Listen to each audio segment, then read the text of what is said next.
বৈষম্য বিরোধী ছাত্র জনতার আন্দোলন দমনে গণহত্যার মামলায় পলাতক রয়েছেন ভারতে অবস্থানরত সাবেক প্রধানমন্ত্রী শেখ হাসিনা সহ আওয়ামী লীগ নেতাকর্মীরা। গেল বছরের ২২ ডিসেম্বর আন্তর্জাতিক অপরাধ ট্রাইব্যুনাল পলাতক শেখ হাসিনার বিরুদ্ধে ইন্টারপোলের রেড নোটিশ জারির আবেদন করে।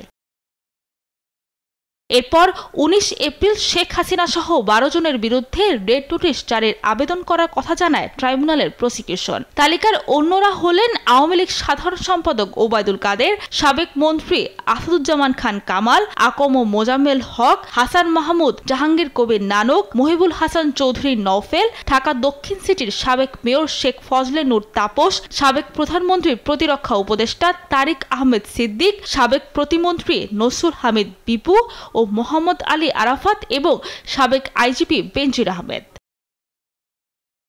তাদের মধ্যে সবার আগে সাবেক আইজিপি বেনজির আহমেদের বিরুদ্ধে রেড নোটিশ জারি করল ইন্টারপোল। গেল ১০ এপ্রিল এই রেড নোটিশ জারি করা হয়।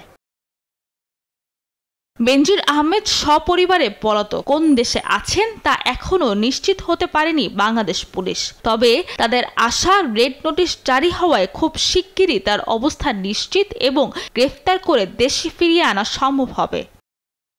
তবে বেনজিরের বিরুদ্ধে রেড নোটিশটি এখনো ইন্টারপোলের ওয়েবসাইটে দেয়া হয়নি। তার অবস্থান শনাক্তের পরই সেটি ওয়েবসাইটে দেওয়া হবে বলে জানিয়েছেন বাংলাদেশ পুলিশ।